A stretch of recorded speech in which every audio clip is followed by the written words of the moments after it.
My name is Moe Spencer. I'm a marijuana attorney. And what does that mean? I'll tell you what it doesn't mean. It doesn't mean that I'm an attorney simply here to get people high. That's not what I do. Marijuana attorney, I represent growers, which the Liquor Control Board calls producers.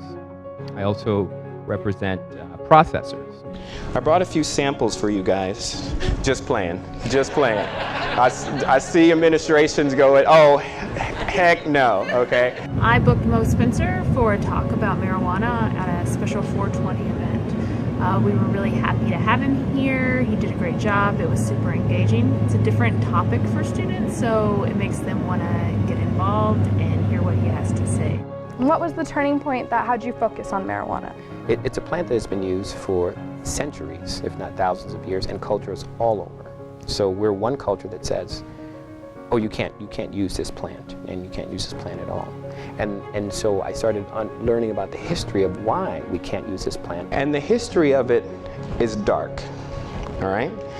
It's not a pretty one in terms of why it became illegal and what sustained it in being illegal. Nixon in 1970 passed a controlled substance ban. The controlled substance ban is what dictates the federal laws on drugs. You have Schedule 1, Schedule 2, Schedule 3. Heroin, Schedule 1. Okay? Marijuana, Schedule 1. To even get on Schedule 1, it has to be a drug that has no medicinal purposes whatsoever. Okay? And Nixon got it on there. We know now because of this. So straight from the horse's mouth. And I want you to keep in mind what every president does when they get elected. In '68, Nixon was no different. He had his eye 4 years later on what? 72. He was getting a lot of pushback from the counterculture. You know what the counterculture is in 1970?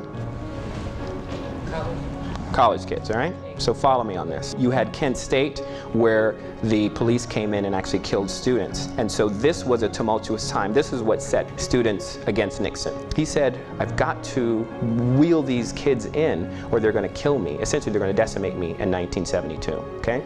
We understand we couldn't make it illegal to be young or poor or black in the United States, but we could criminalize their common pleasure. We understood that the drugs were not the health problems we were making them out to be, but it was such a perfect issue we could not resist.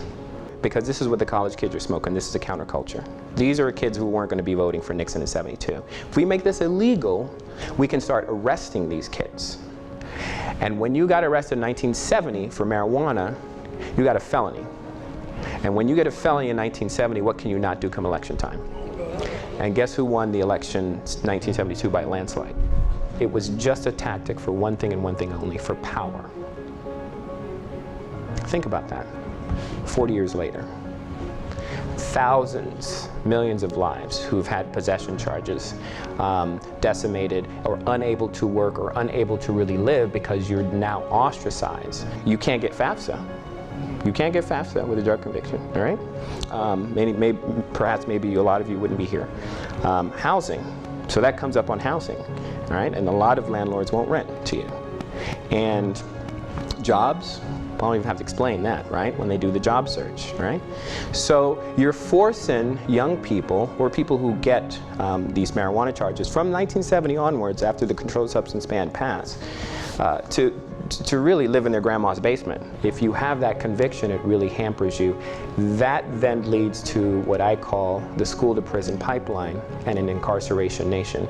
The largest prison industrial complex in the world. Yes, more than China. Yes, more than Russia. The numbers are staggering.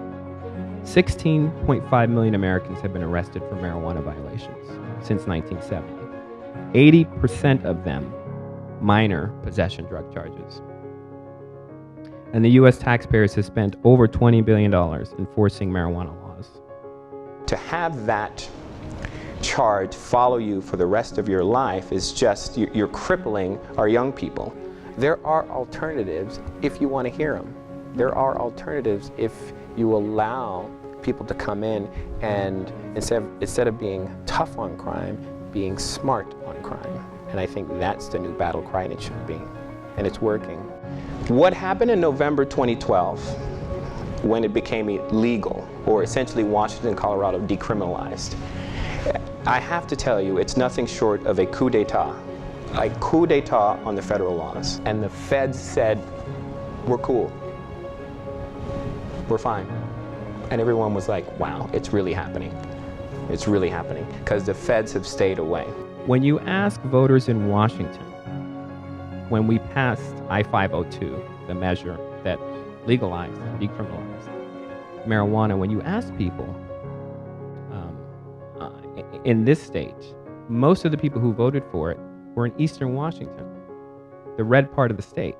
It was conservatives who carried this, all right? Conservatives. And we asked them, do you smoke pot? Majority of them, no. Do you advocate smoking pot? No. Do you advocate your kids smoking? No. Are you going to vote for I-502? Yes. Hold on a second. That doesn't compute.